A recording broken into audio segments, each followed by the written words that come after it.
Good evening, and welcome to Nightfall in Amsterdam. Tonight we are joining our werewolves, uh, who, for those of you who followed our last season, for lack of a better word, know that they were hit probably the worst out of anyone in the city with some of the major events.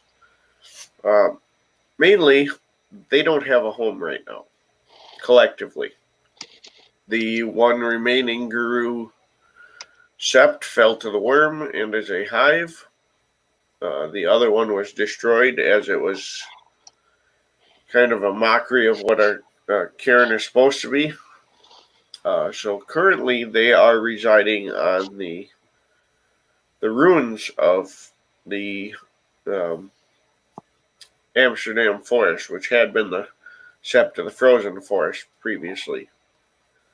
While not spiritually protected, it's got minimal defenses. It is wooded and has shelters, homes for the people to live in.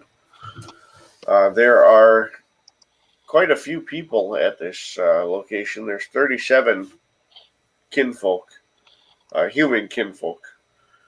There are actually a couple of lupus kinfolk running around the area as well. And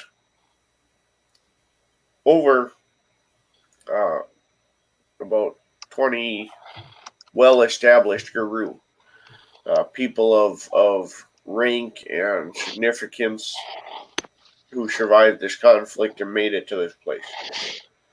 So overall, stressing the resources of this uh, camp, so to speak. And tonight, that's kind of one of the topics up for discussion. In addition, because there's not a formal sept, the question as well falls to what power structure do we need? What kind of leadership roles do we need? Do we establish a full set of offices in preparation for forming a sept? And where do we want to go for that sept? Do we work from this refugee camp and limited resources to try and recover the hive?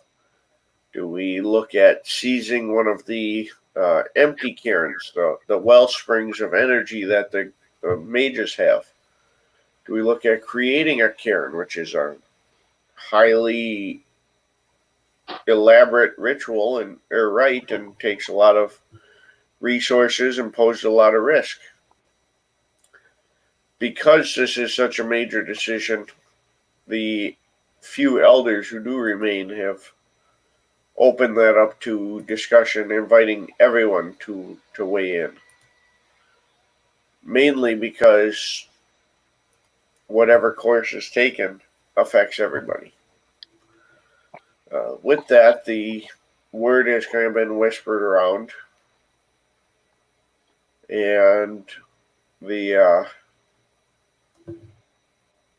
elders have started to gather. Some of the other Garou have gathered.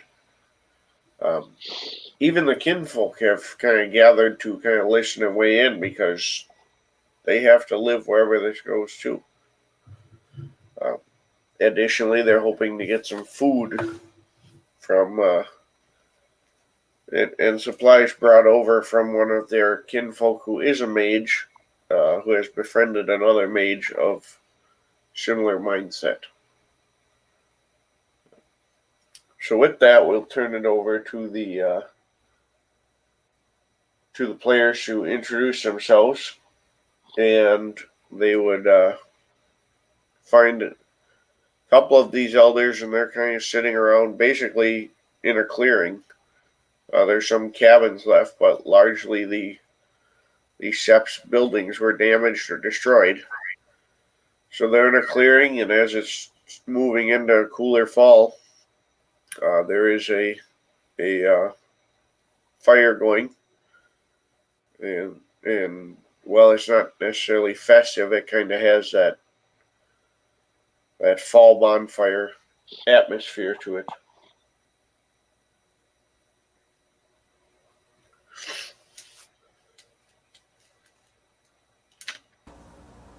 So Lucas is going to be hanging around the fire, just kind of playing some music, just kind of you know, setting a mood, if you will, for the elders and the kin and whoever else is around. Just kind of waiting for everybody else to show up.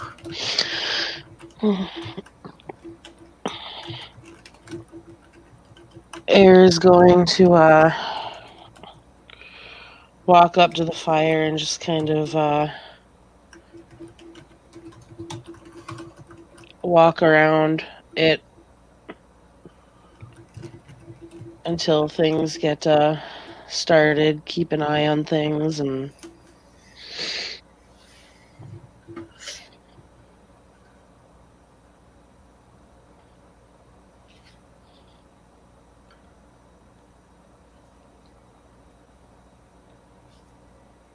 One of the things you guys will notice is that the some of these idols and relics that had been at the Sept of Riddling Waters and were recovered by the young Wendigo have been kind of set up around this clearing too, so that the Garou here have at least some sort of spiritual presence to work with. all right.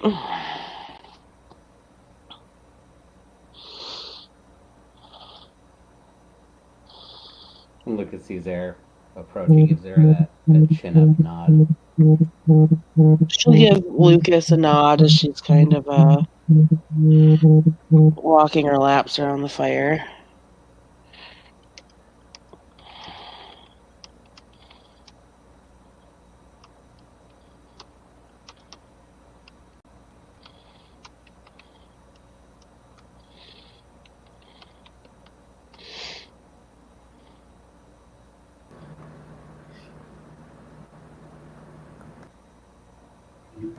All right, I guess Little Fang will be next. She's been following the scent of purebreed through the forest for a bit now. It's very strong. It's really hard to miss, especially as a lupus. And so she's in her wolf form, and she begins approaching these people and being the mistrusting person that she or wolf that she is. She uses sense worm on these individuals because, well, that's what you do to make sure that you're not about to walk into some sort of little worm den and totally get screwed over. So it's perception occult. Okay, so that is lots for that, littles for that. Okay.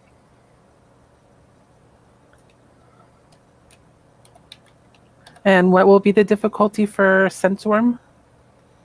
You'd think I'd have this one memorized with how much we use it, but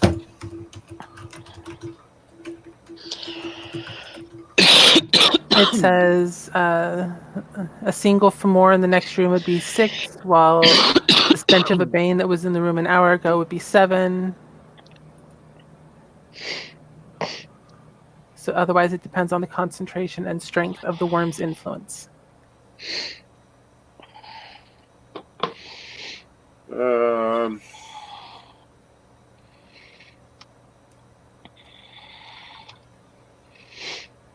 I would say it would be a difficulty 5 to sense if there was anything, because this is, this was a sept until recently, so it's got a lot of spiritual kind of resonance to it. She fails to know one way or the other. But at least she knows she fails. Well, she doesn't get anything that tells her anything one way or the other. So, right.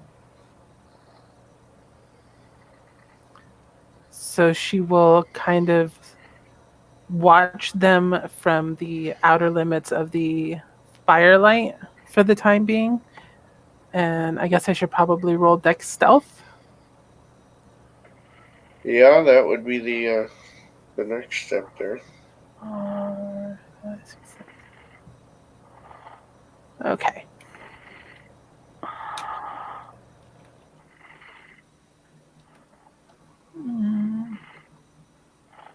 I just did that wrong, didn't I? Yep, that's that much. So that's almost forgot. Because I said I was in that one. That way. There we go. 3 successes on her Dex Stealth. And that's it for her at the moment.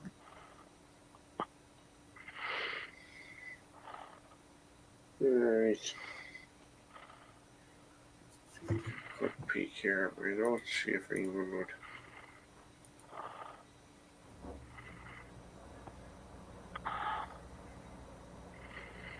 Give me a perception alertness as well. Who, just Lil Fang or everybody? Everybody can. Okay. Is that to detect me or is that me as well? You would make one as well to detect Okay. anyone hidden, because you may not be the only one doing that.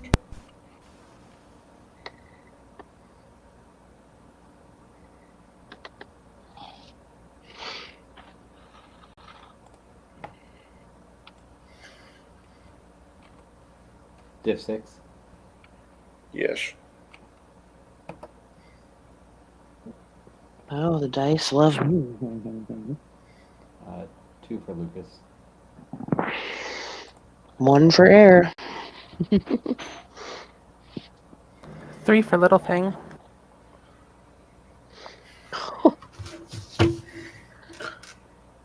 Too bad I don't have a specialty though.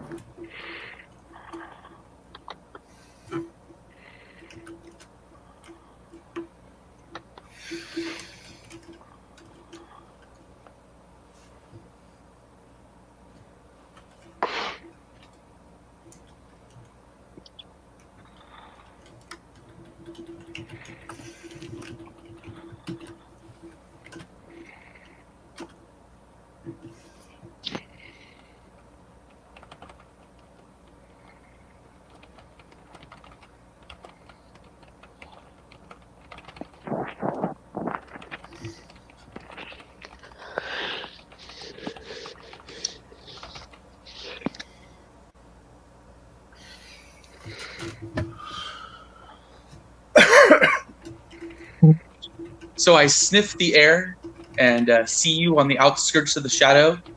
I give you a look, and then I go back to paying attention to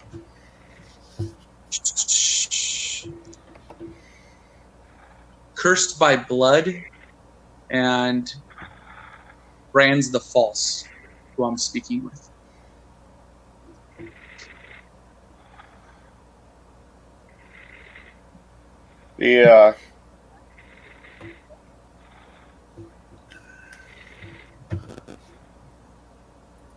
The rest of you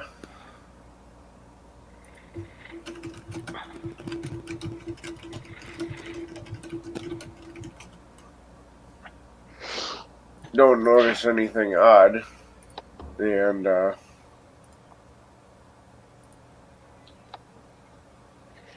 you're able to kind of continue mingling.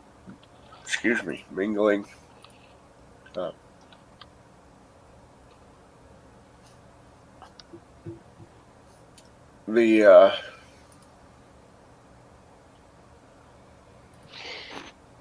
Lupus there,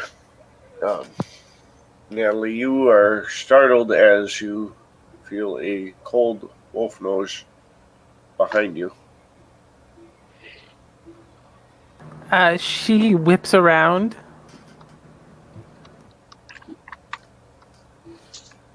And there is a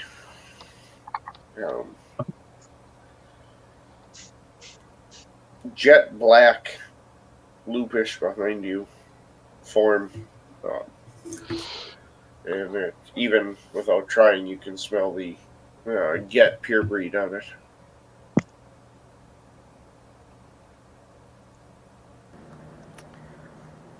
She kind of gets down lower because she's not sure who this is, and she wants to be sure that she can either pounce or roll over, depending on what this wolf does. Or basically, she wants to be able to lunge or roll over from, depending on who this person says they are. Or if they attack her.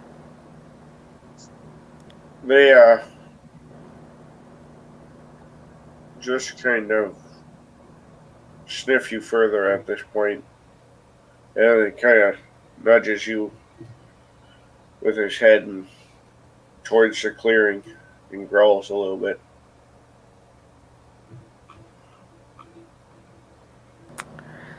She backs up in that kind of little dog crawl backwards because she doesn't want to turn her back to him because she doesn't know if he's a bad guy or not, because she doesn't know if these people are wormish or not. She hasn't figured that out yet. Get purebreed is a little reassuring, sort of, except it's Get, and, well, you know what kind of monsters they are. So once she's in the clearing, she's gonna try and maneuver so that she doesn't have her back to anyone.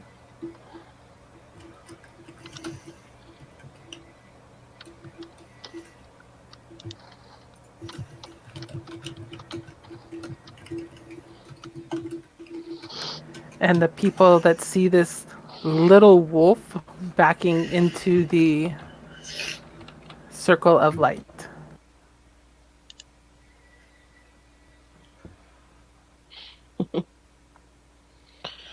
Air kind of stops what she's doing and kind of looks over.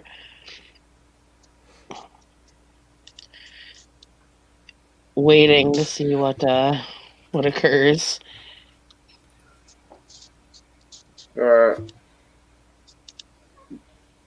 A fairly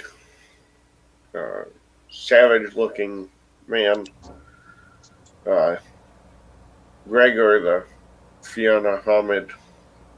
He's the head of the hunters pack that had arrived,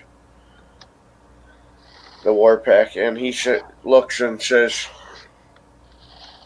"It seems that Grim found us a visitor. Whether spy or simply shy newcomer remains to be determined." Can she try sense worm again? Yeah.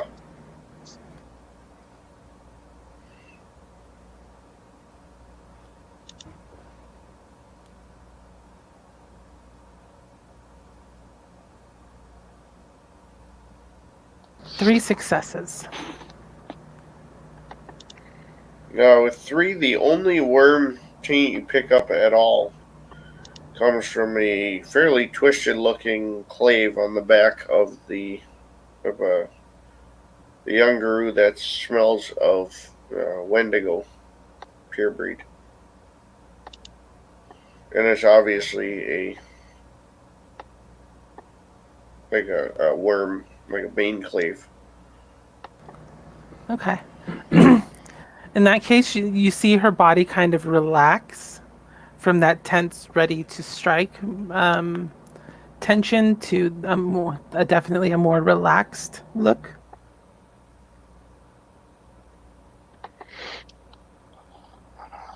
What was the guy who just spoke, the Fiona? What was his name? That is Gregor.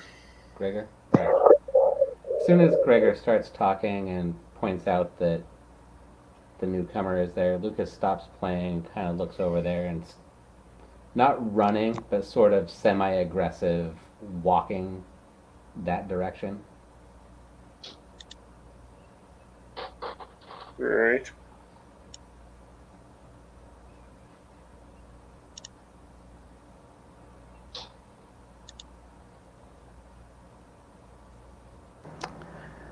She says, I am Little Fang,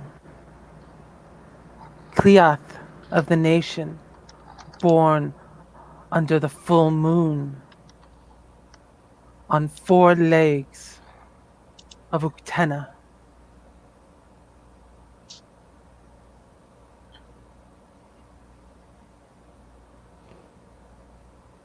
Out of character. Were you saying that to Gregor or Lucas as he was stomping over?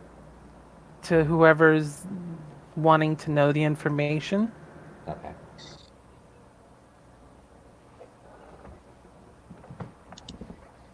I'm Lucas Three Chords, Breaker of the Stone Heart, Glasswalker Metis, Cleoth to the Nation.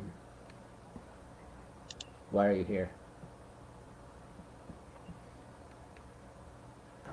Why would anyone of the pure tribes be here?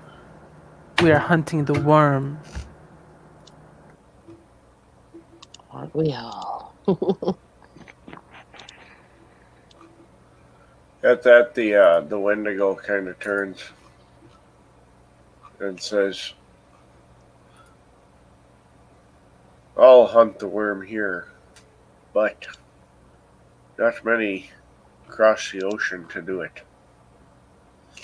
I was claimed by Wendigo here to give him a presence.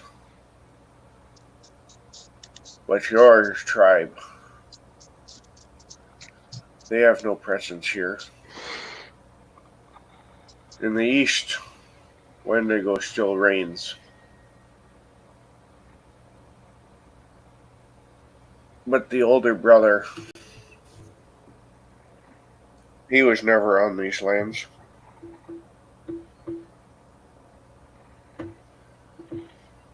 Sure not worm enough in the new lands that you come here to hunt these? There are worm here who took and slew my father. I seek vengeance.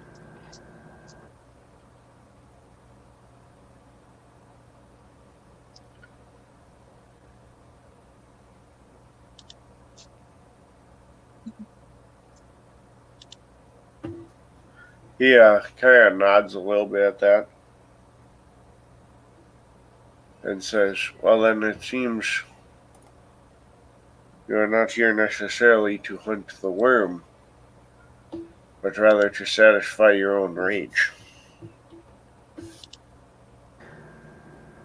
The worm will fall before me as I hunt down those who took my father and killed him.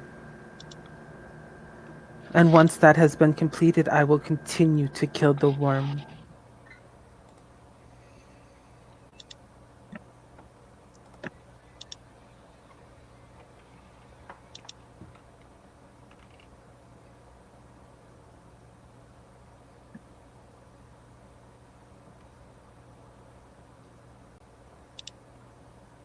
Well, certainly that seems to be the main goal of most of us here. Kill the worm and survive. While they're talking, Lucas is gonna sense worm on Little Fang. That was perk occult. What's the diff gonna be? It's difficulty 5 here. Okay. So it's location. Wow. So not a botch, but Please. not a success. Oh, good. Yeah, I'm glad it wasn't a botch.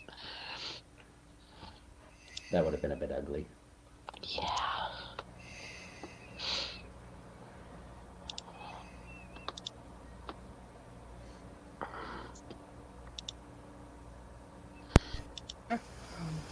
I guess I'll wander in. On the scent. Alright. Man, similar to that picture there, comes in. He's wearing a duster, some tan pants, and a white shirt that's a little bit dirty. Has like a case of some sort in his hand. Senseworm. What's the roll for senseworm again? Perception occult. That's it. I'm just waiting for the person to botch it. I don't want to botch.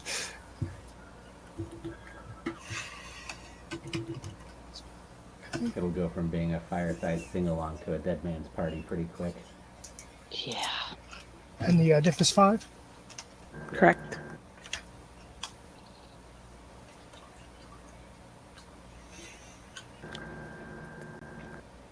Oh, okay. 5 successes. Wow.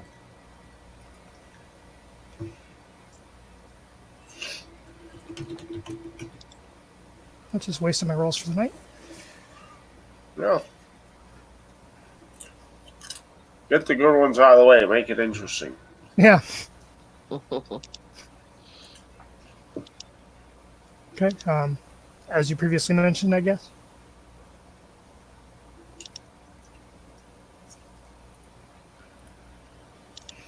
There's a Bainclave on the Wendigo. Yep. I'll look about for a minute. Good evening. Come near the fire. Hands.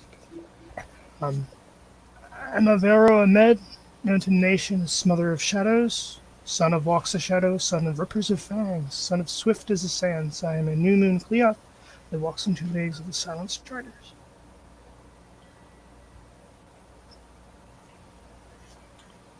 There's a blonde woman off to one side who had been leaning up against a tree who stands up.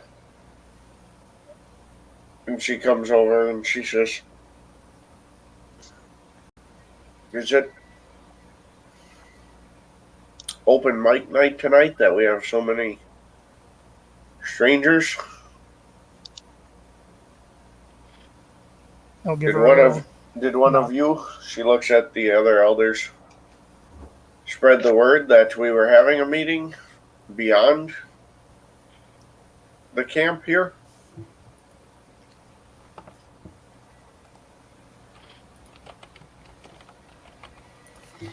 The scent from the camp is strong, easy to follow. no motion to Little Fang and nod.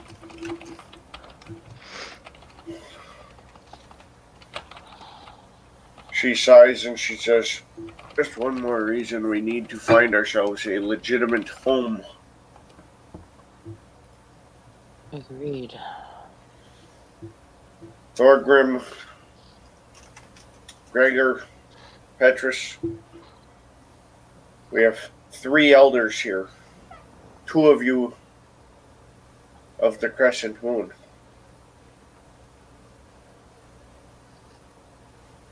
We need to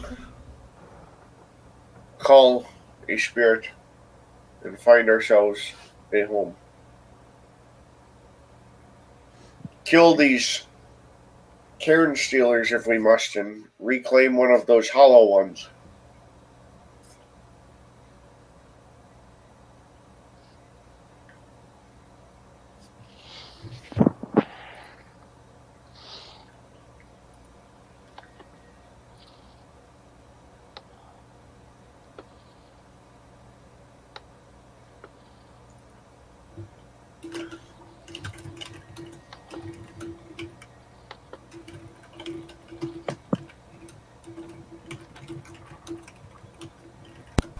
We'll move over and sit next to Little Fang. Or semi-close to her. Air's kind of eyeing up the newbies. Her front legs look scarred. And there seems to be some scarring or some sort of marking under her fur on the back of her head. No kind of glance her over. Is there still walking about around the fire or just...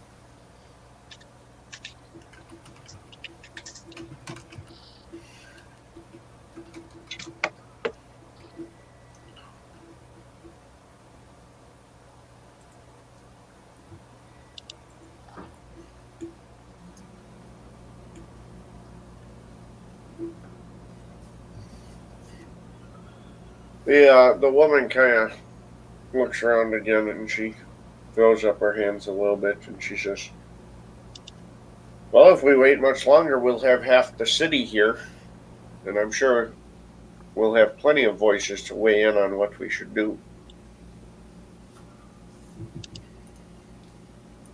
Well, while I'm here, I'm willing to help as much as I can.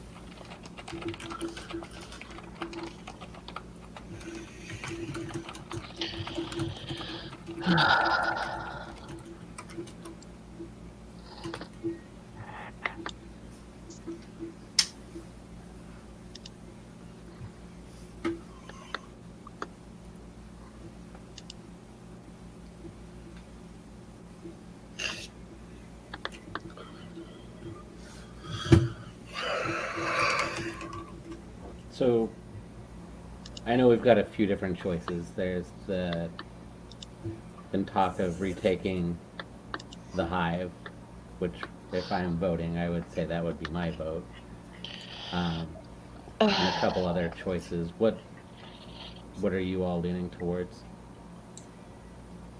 Well, I mean, we have to deal with the hive either way. The question is,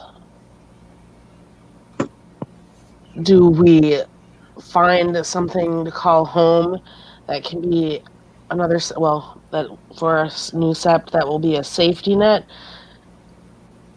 to go back to? Or do we just go balls to the wall and hope for the best with nowhere to go once we deal with the hive? Well, I would say that one. But the reason I would say it is because if we're fully committed to taking the hive, then we're not having to also defend something else while we're doing it. No, the problem is, what all do we know about what went down at the hive? We know that everybody that survived is here, and she kind of looks around at the numbers, and well, those numbers are kind of a lot smaller than they were before.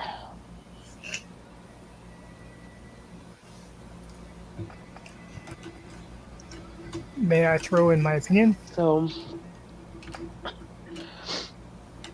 I've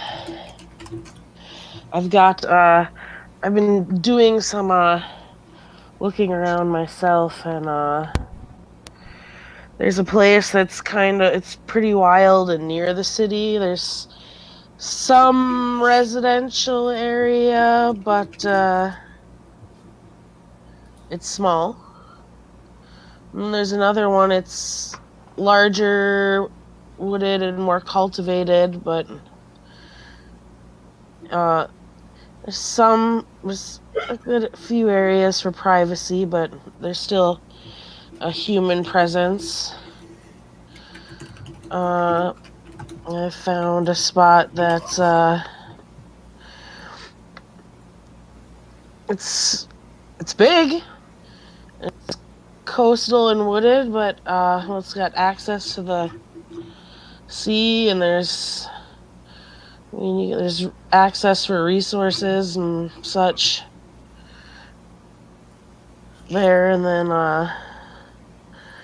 there's another spot that's, well, it's well established and good for gardening with woods and trails, with closed to the public. A little bit of Hamid presence, but yeah. So you're leaning towards home building?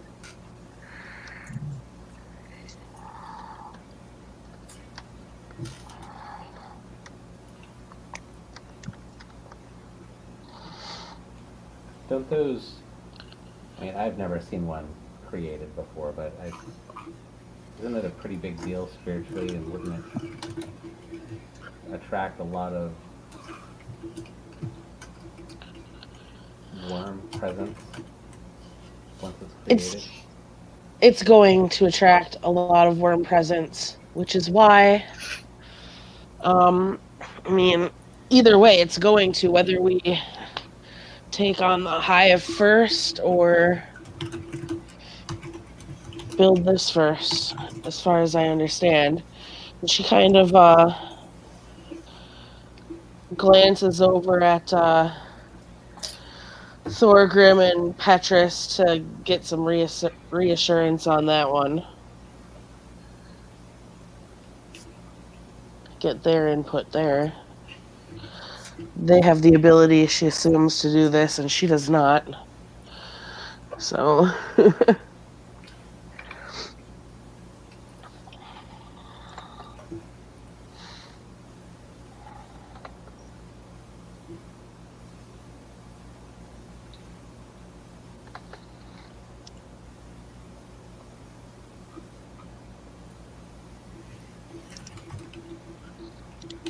Without a den to strike from, there is nowhere to return if things do not work out.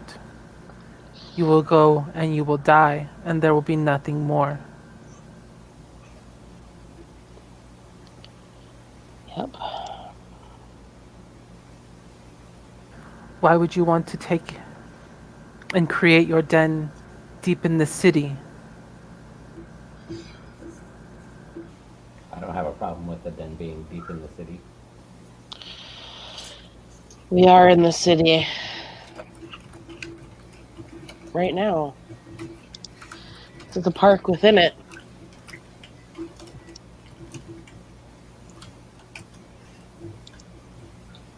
To me, the coastal one sounded like a nice one.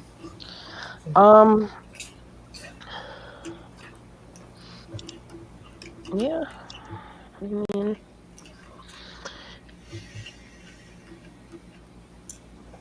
Was it Sun Tzu who spoke of staying close to water, and in this case, having a place to go? we need a water source, and that was one of the things I looked into. I mean, kind of key.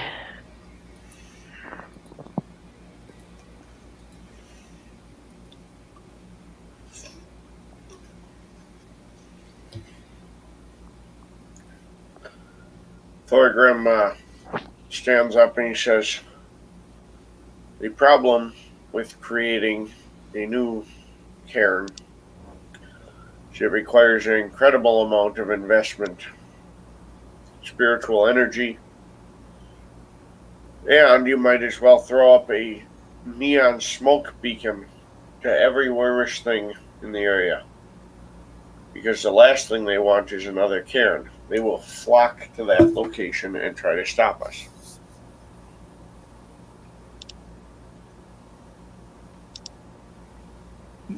Maybe we can set up a trap that way.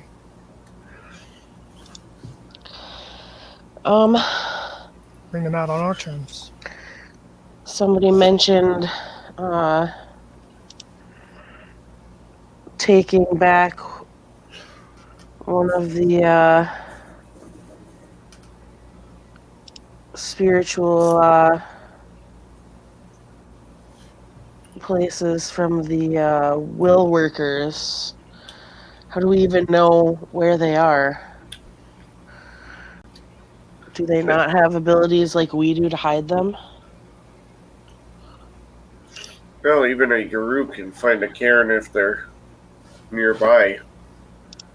The bond is not perfect for hiding it, and they don't care as much. In their arrogance, they offer less resistance, often setting up situations where they feel secure in their power. But that is the other downside, is that these well springs, these empty cairns that they conjure or harness, are oftentimes associated with elements of the city.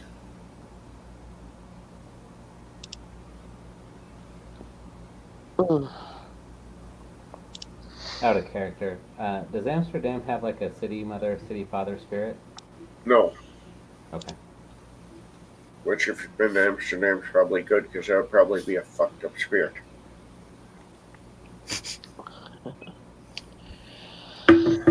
Hmm.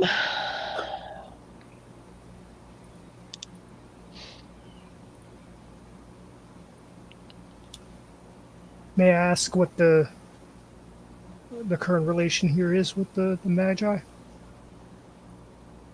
Well, we have one who is a kinfolk who we get along well with.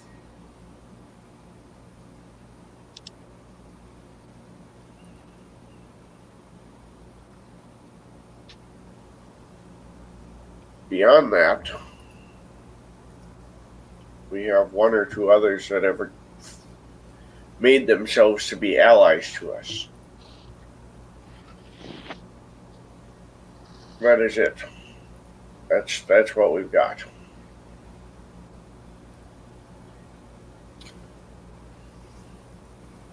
Perhaps we can trade?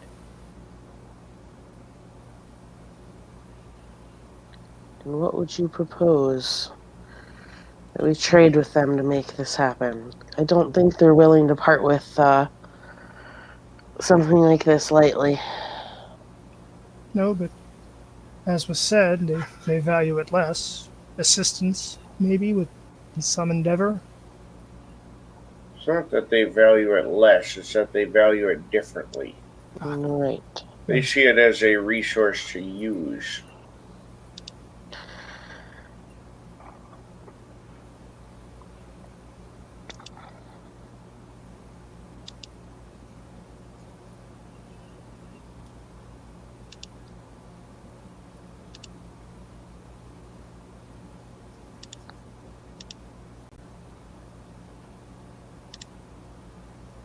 Of these will workers that are in the city that are not the ones that we're allied with, are there any that are deserving to be crushed that we know of? One could argue that all of them are simply for what they exist as, but that is a whole slippery debate that I don't really want to get into.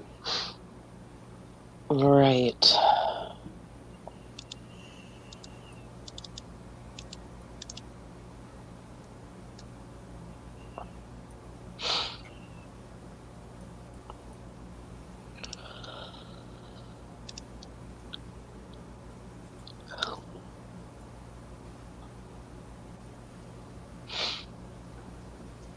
Well, if that's the case, then maybe we just pick one and take it.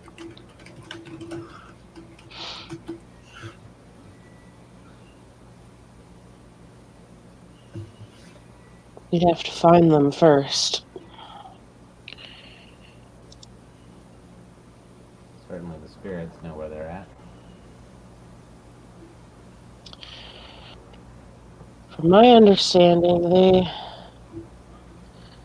seem to interact with spirits a little bit differently, and they have some strange spirits too.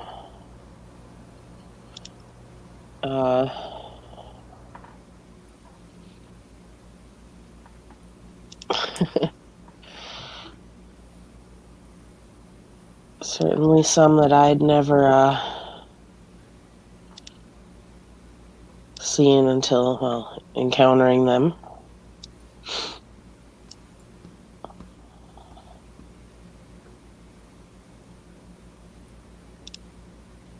So these spirits wouldn't tell us where they're at? That depends on which spirit you ask, and if they actually know. You can't really just assume that every spirit knows where these places are. I mean, they're called Karen stealers generally for a reason, and it's usually because they drain them. So spirits, not all spirits are going to be willing to go hang out there. Spirits that they're allied with? Sure. But how do we know which ones? Well, I don't really know anything about any of this, but I know that Amsterdam's not the biggest city on the planet. And if we know that the spirits that are not allied with them don't want to hang out there because they're creating that kind of environment, maybe we look for the places where the spirits aren't. Well, let me put it this way. I know where there might be one. It's pretty new. But, again, that's a matter of, do we just want to go and take it or make deals? Well, I already told you what my vote was for, so I would be less inclined for deal making, but obviously I'm not the only one here.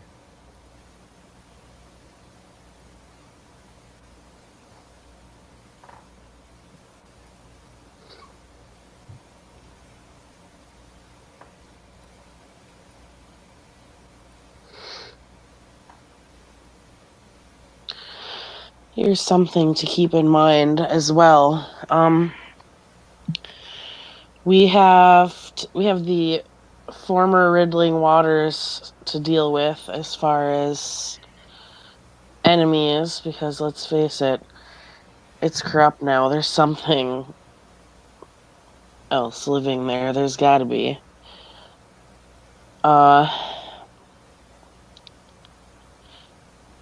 And that's one enemy. So if we piss off the will workers, that means we've got that pretty much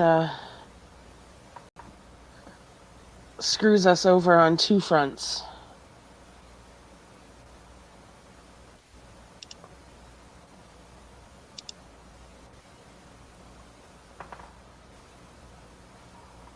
Okay, so we're back to either create a new one, which basically summons every worm creature, so that's all of them all at once, or we go attack the hive, which was what I suggested in the first place. No, we still have all of these options on the table. We just have to think about the consequences as well. Oh, that's what we're doing. What? We're talking. Yep. Looks at everyone else like, what are your thoughts? How strong are the will workers that we would take the Karen heart from? Well, if they were strong enough to conjure one into being. A little context here for you. It was once a church. Was that church that they had that pagan gathering at.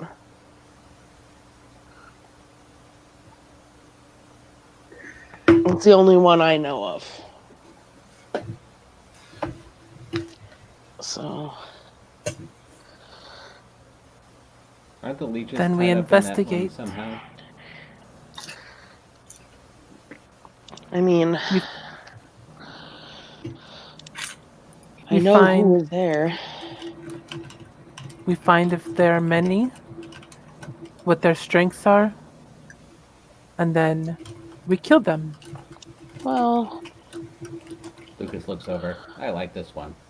they like I said, I know some of the individuals that were there. They might be willing to discuss a thing or two, but again, I can't say that for sure. I don't I mean,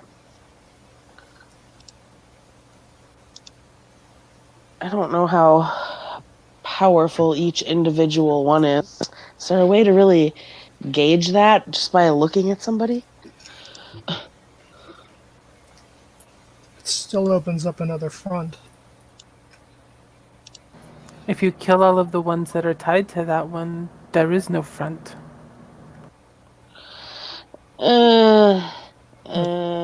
They could let others know and so forth that might come here. That's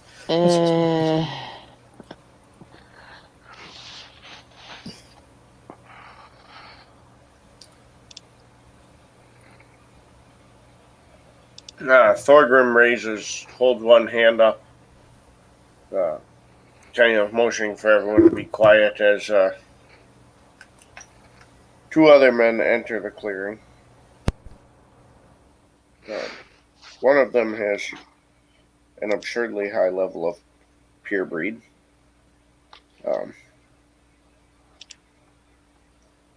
Air would recognize both of them. It's Angrim and Tumo. Okay. I don't know that anyone else has met either of them.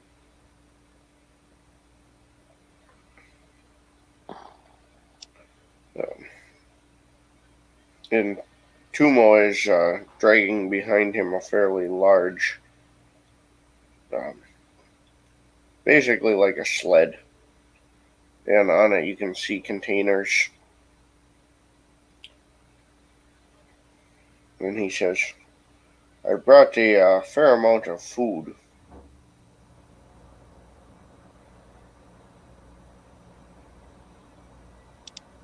That you did.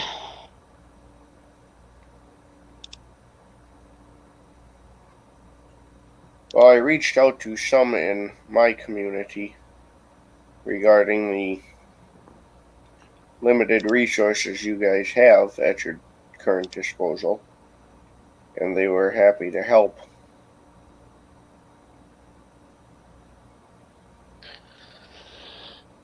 And Air just kind of she'll give him a nod, but she's kind of glancing at the other, was it Lil and Lucas, who were talking about just taking and killing the mages off. Like, yeah, and this is why I was hesitant.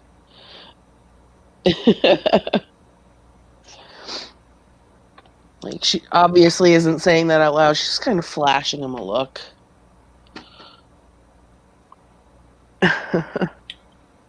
Thorgrim nods to a couple of the other Garou, and some of the kinfolk start to come forward and unload this cart type deal. And he says, well, it seems we owe you a bit of a debt. Hmm? Well, if they are providing for our kin,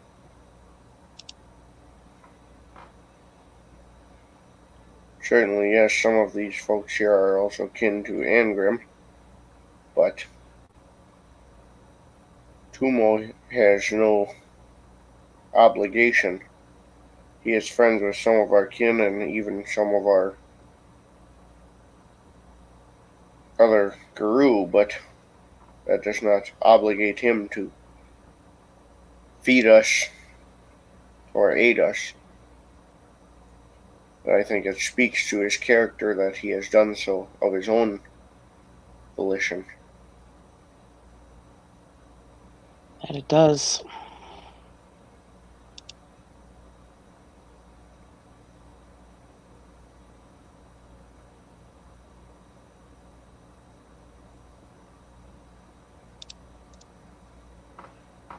She kind of like glances at the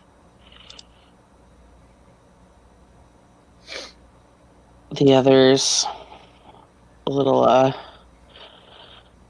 tight-lipped and smug, but doesn't say anything at that after.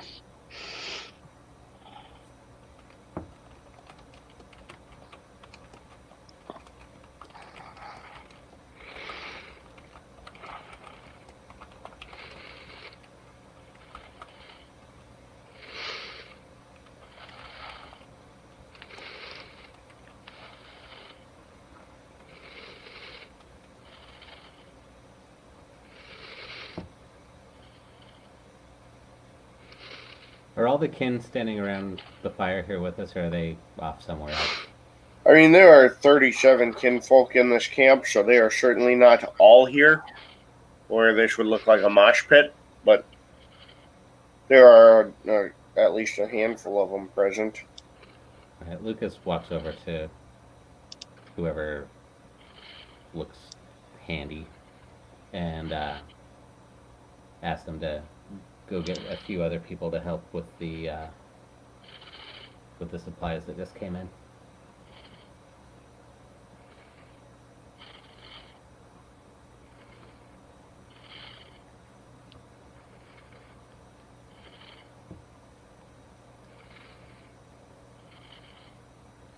All right, as you guys, they continue to unload and whatnot, but they, Angrim kind of looks over and says, well, it seems you have a rather intense discussion going, and I would hate to intervene or interfere, but if there's anything we can do to help, let me know.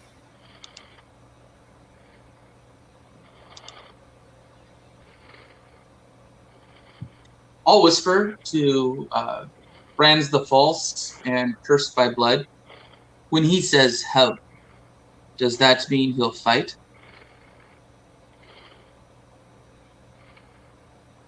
And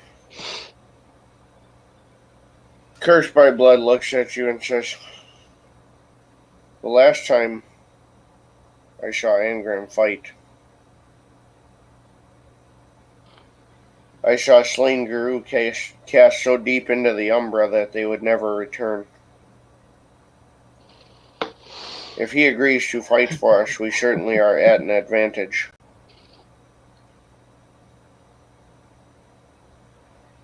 So why not have them attack the hive?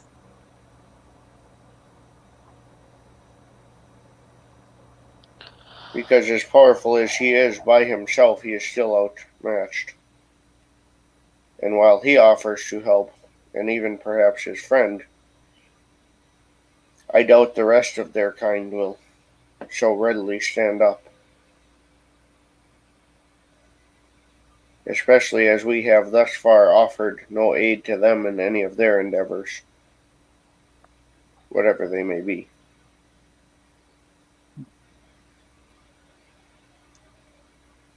Well, it seems we're not going to attack them to take the cairn from them.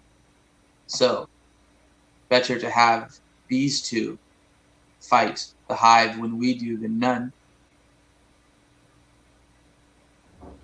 Oh, certainly having their aid would help.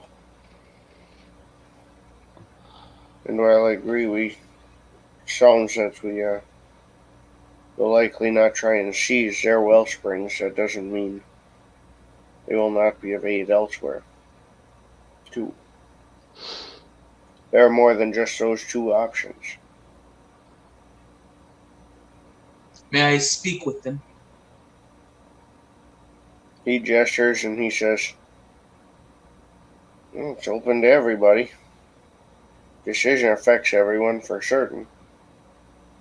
So after they finish unloading the fish, I will approach and make it obvious I wish to speak with them.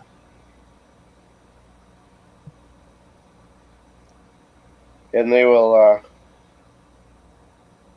Tumo looks at you and nods and says, what can we do for you, friend? I desire a service of you. What service do you wish?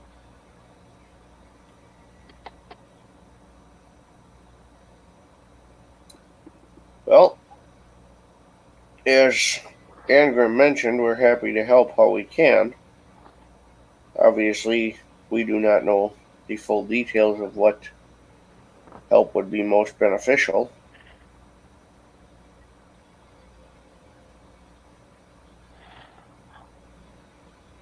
But it seems you guys have a non-sustainable situation here. What services do you want?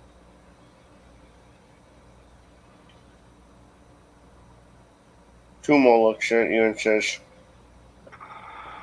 I'm not looking for this for that at this point. One of these kin works on my fishing boat. He is my first mate.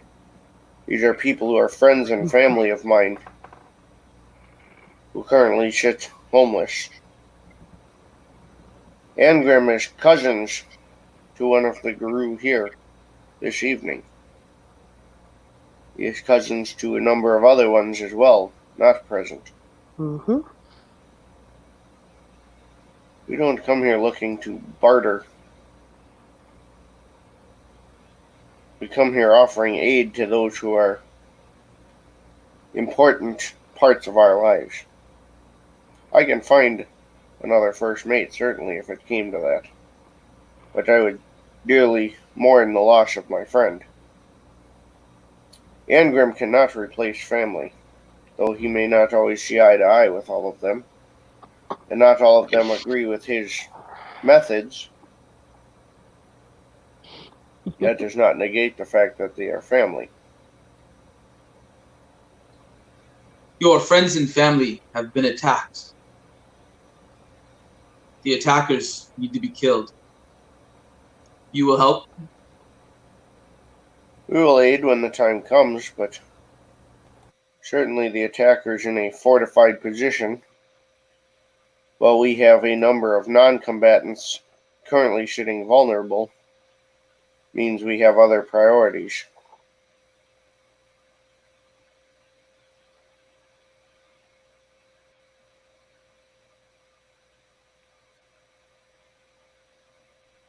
These priorities. What is it that needs to be done that you will attack?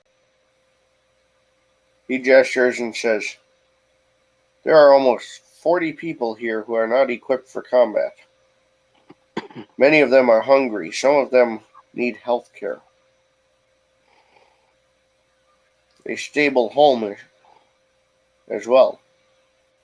Certainly we can attack as part of a joint effort, but I doubt any of your elders plan on marching out and assaulting a well-fortified position while their kin starve in cold, ramshackle, previously abandoned buildings as we approach winter."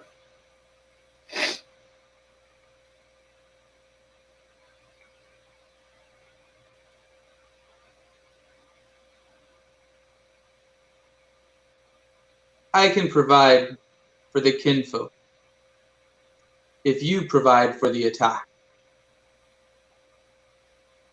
As I said, we will attend any attack organized by your elders, but offering How a many?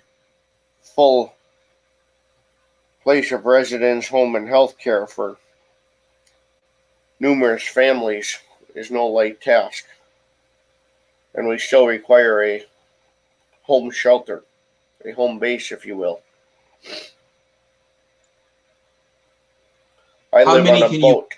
That is not a sustainable option as a point of retreat in the event of a conflict.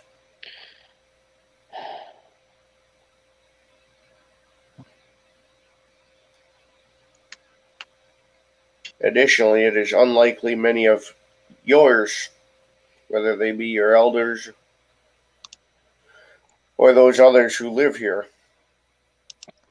will attack without a place to fall back from and a place where their families are safe.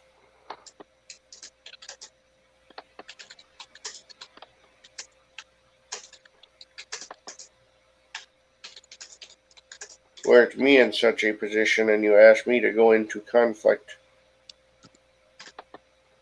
leaving my families defenseless, I would be unwilling at best. Insubordinate would be far more likely.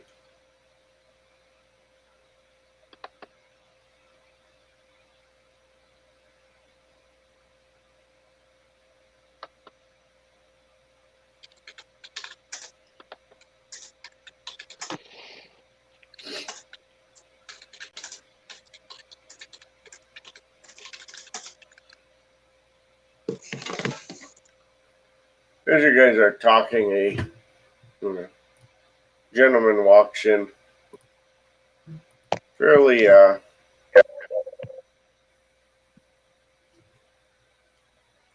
thin, um, or lean rather. In fact, it's the one in the picture there.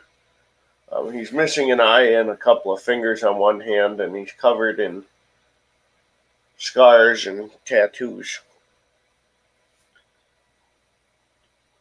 For those who look closely, he's also carrying what looks to be a broken grand clave at his waist.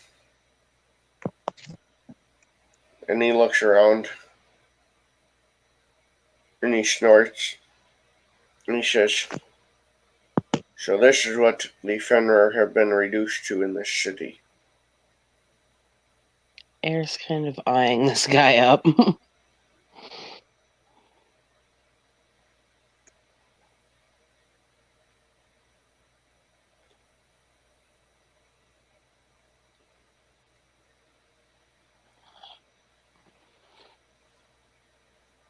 He walks up closer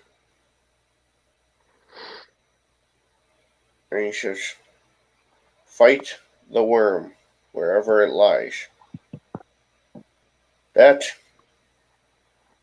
is our objective."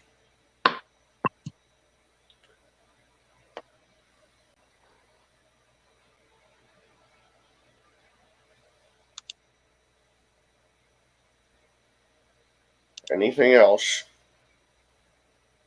is simply distraction.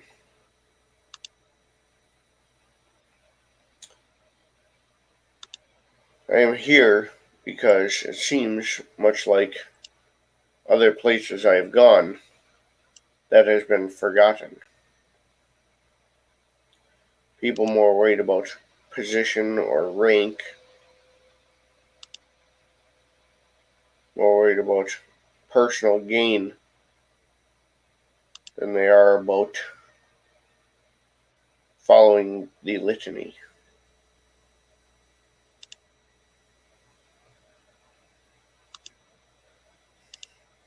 Any kind of almost unconsciously touches the broken bladed grand clave at his belt.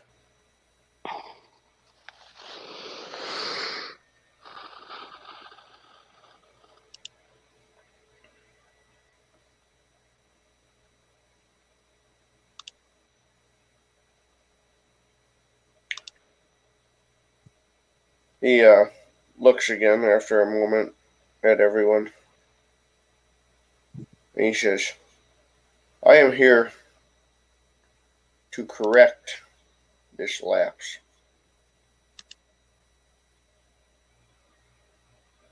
The worm has seized a strong and potent Cairn because we did not see the corruption. Too busy fighting over family feuds, over who got what rank.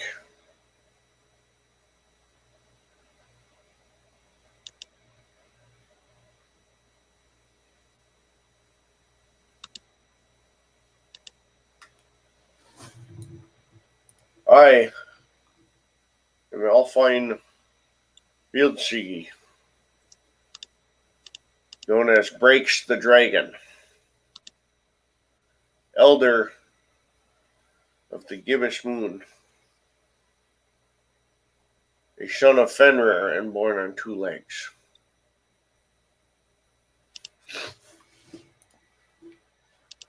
Those who fail to fight the worm aid the worm through their complacency.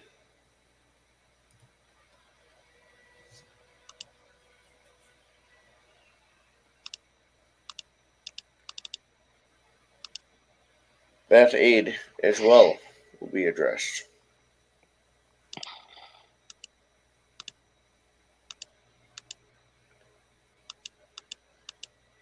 Idleness is a tool of the worm. To be deceived into not acting, to be indecisive,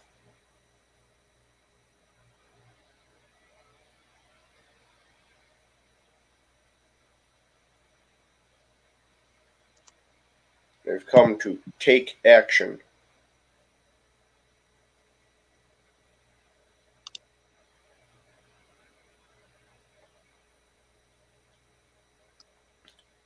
Who here intends to fight the worm with me?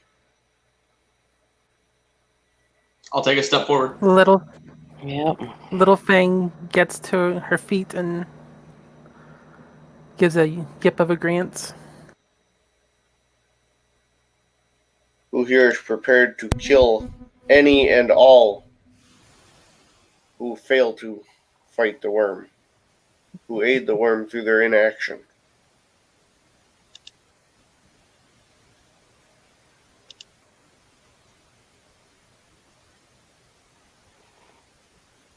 He gestures at his belt and he says, "This was a grand clave of the Lionsbane family. Noble Silverfangs, who forgot that what matters is not what their position in the nation is, but how well they fight the worm."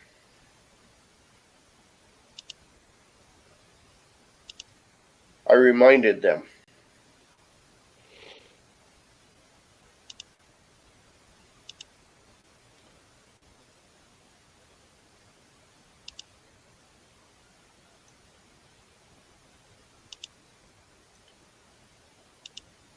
This is not a matter of one battle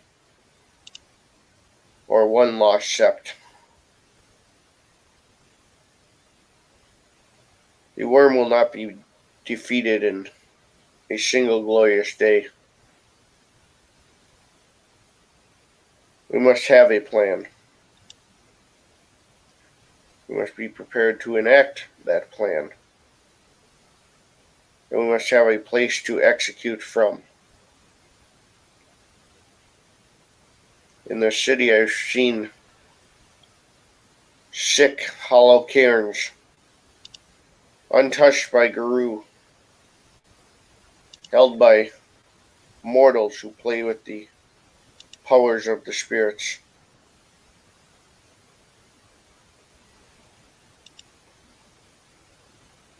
Any of those can serve as our base. Then he looks over at the two mages and he says, "And if your friends will not seed one, you may have to decide whether your family or your kind are more important to you.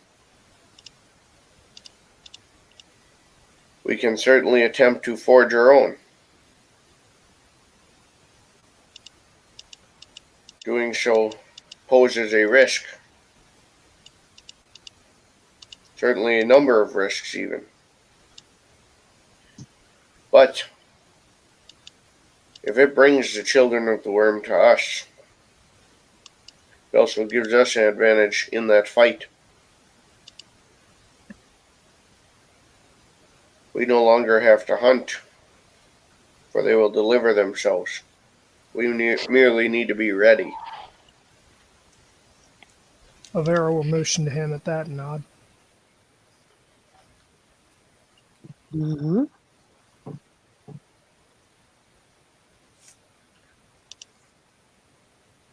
The idea that we can work from no home base and somehow succeed against a well-established and ancient cairn is foolishness. We fight the worm, we do not throw him our lives.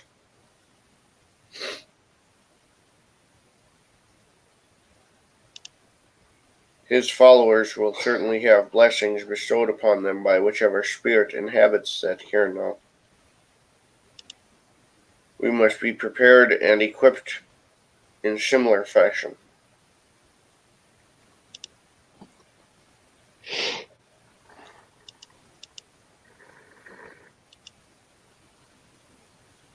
Before I came, I studied to ensure that I was capable.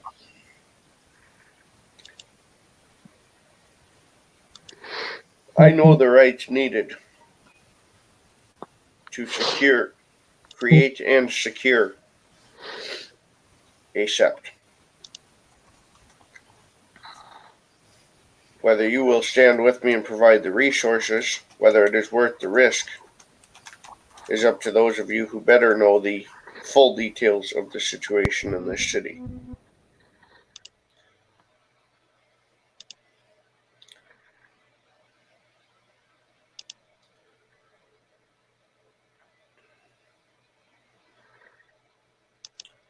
He nods and kind of steps back. And he says, I have said what I came to say. I'm not a man of talking.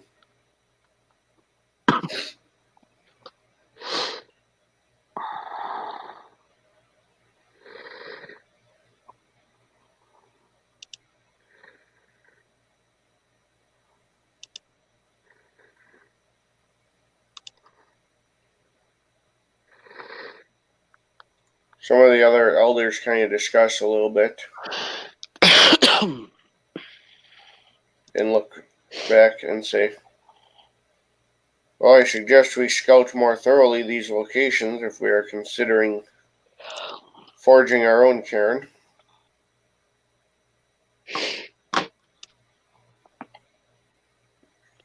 Ear will nod. We also have to consider who will participate and who will serve as security. I will help find these other cairns.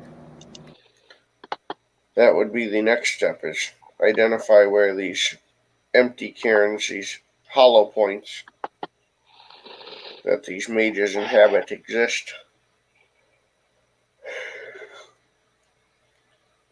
Perhaps they are a viable option, that we can get one turned over to us, perhaps not. Being aware of their location is still advantageous.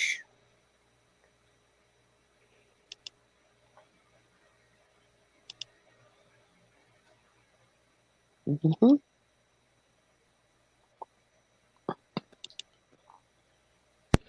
Or not. Does anyone else have any thoughts or concerns to voice? Tumo, we do thank you for the food. That will certainly buy us time at least. And Grim, I do know of your work to strengthen the spirits that do exist here, the land wights, the spirits of nature that have aided us. Well, it is no true sept, it at least gives us some measure of defense. And they both bow and kind of start to head out. I do have a question, seeing as I'm not from around here. What is the state of the leashes in the city? Does anyone know?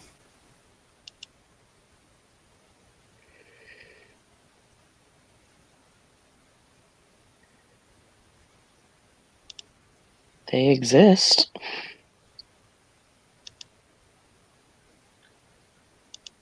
Much like any major human population, there are predators here. They have had minimal interference with us, and we prefer to keep it that way. That is what I was looking for. Thank you. Very few of their kind are capable or interested in tangling with ours anyway.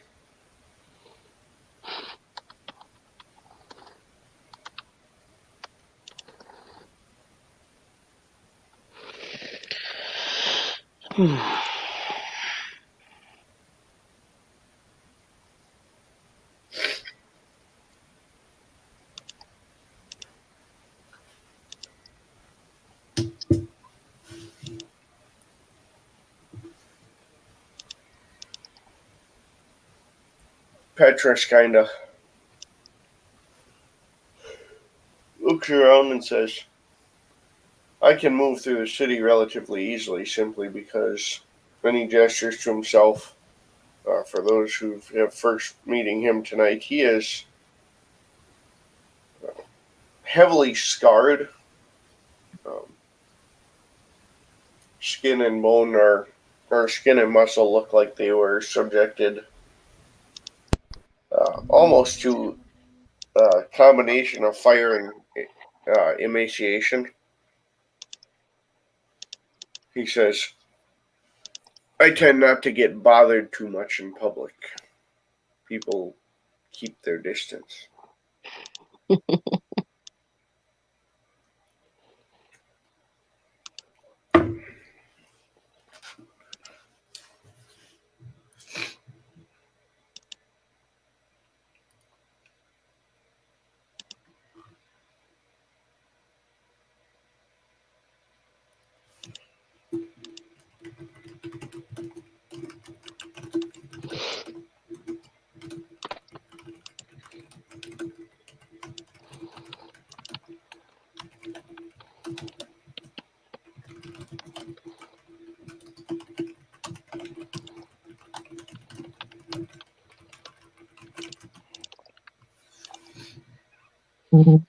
He kind of nods over to the others, not seeing any debate. Thorgrim looks around and he goes, well, fuck. Fuck what? He gestures to Petrus and he goes, he got the easy assignment. If we're going to forge a new cairn or take up one of these empty ones, we will need a spirit willing to take residence there.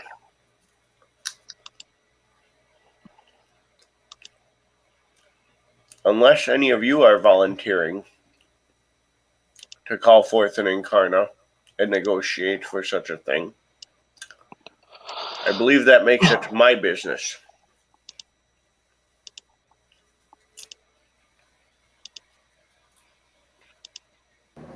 I would speak with Death, but Death is not into taking sides. I also don't know that that's necessarily the energy and approach we want to have.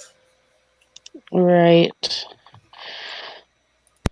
On the upside, at least,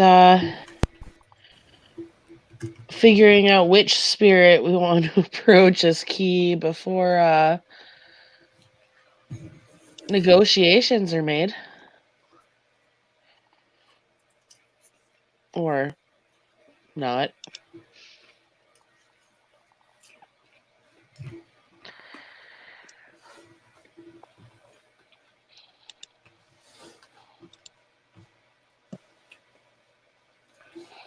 Yes, that's certainly true too. We need to figure out who we want to approach, what And sort of spirit we wish to invite into our home. that and who we approach may very well depend on where we go as well. True, certainly a coastal location might be more appropriate for some totems, whereas this other location, this Kreisberg, I'm familiar with it to some degree, being on a hill with a tower, may lend itself to other ones.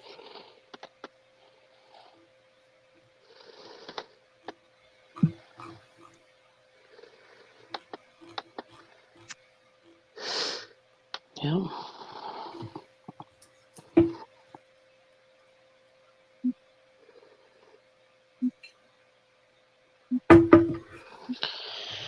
However, we should make sure they're viable before we even concern ourselves. Right. I mean, we could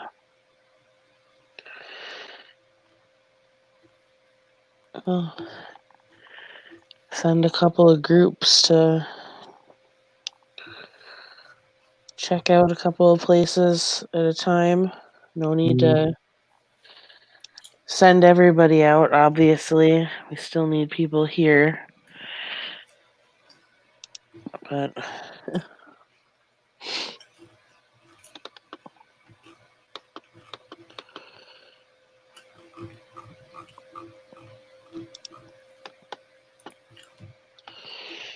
I'm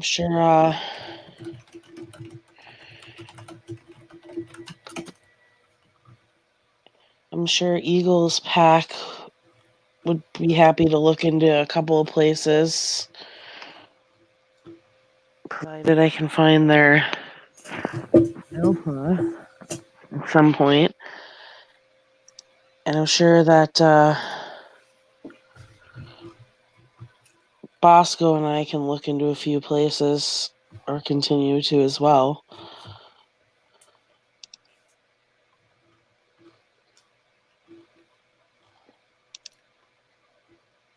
Perhaps some of the newcomers could join in these scouting jobs.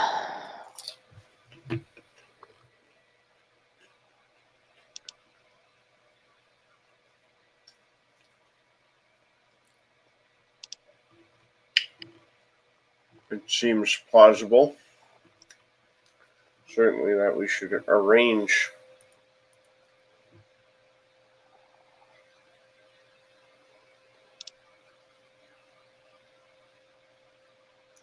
some sort of coordinated effort here. Division of labor.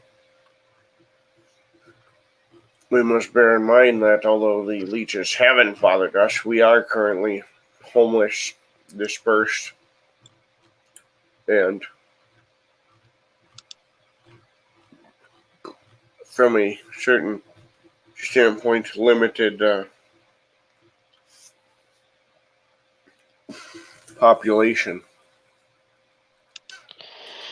Air is going to she's going to simply nod at that.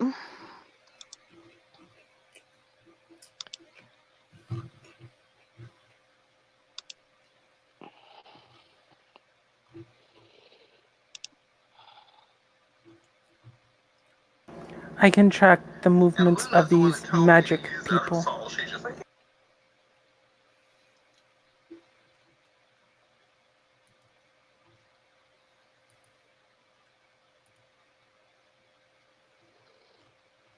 Engrim kind of looks and goes, I don't know how much tracking is really necessary. I mean, most of us are pretty fucking loud.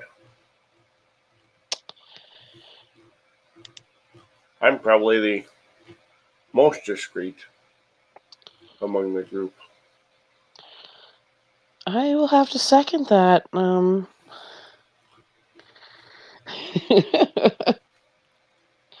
With a few others that I've encountered, you are definitely the most quiet.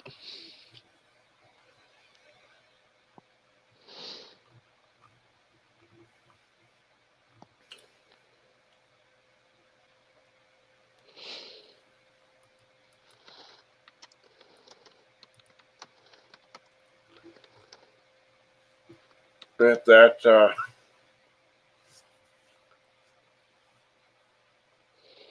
the newcomer, this breaks the dragon, looks at Gregor and says,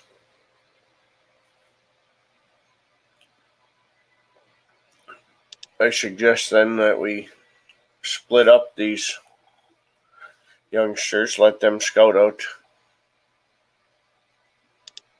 these possible locations, see what preliminary information they get us, consider what spirits would be appropriate and get this resolved.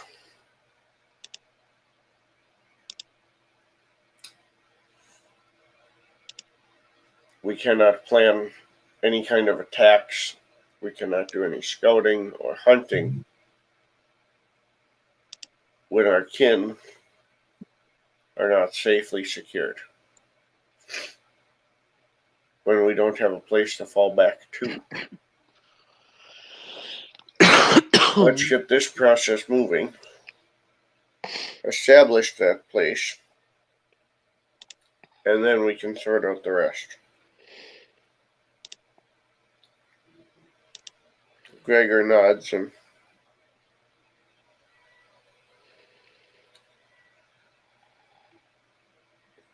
he says, fair enough then. If no one else has anything specific to discuss tonight that involves the whole group, we can wrap this up. And Gregor can coordinate with the rest of you for specific incursions.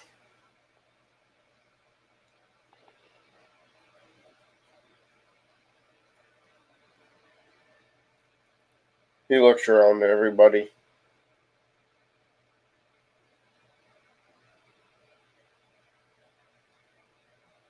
I'm assuming nobody else has anything else. Right. Not particularly. He nods and turns and says, good. I'm going to go kill something. I'm getting agitated. And he takes off and kind of runs out of the clearing. Like a light jog.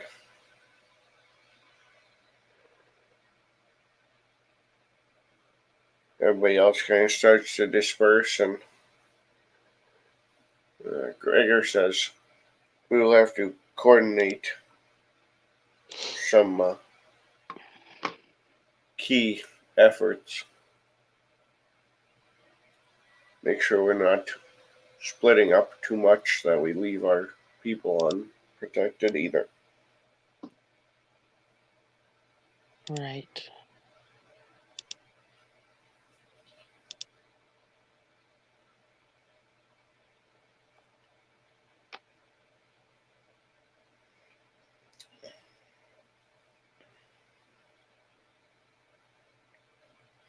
Alright, everybody else will start to kind of disperse. And if you have any specific one-on-one conversations you want to have, those can be handled in Blue Book as well, if they're with NPCs. If you want to talk to other player characters, you guys are welcome to set up social scenes. And we will look at scheduling some of these out once we get a couple other scenes scheduled as well. We've got a little backlog starting here, so we'll get that laid out and move on it, and I think that should do it. So thank you, players, for playing. Thank you, watchers, for watching. For those of you who have been following us through our whole first season, you'll get to, we're finally starting to see the plan come together.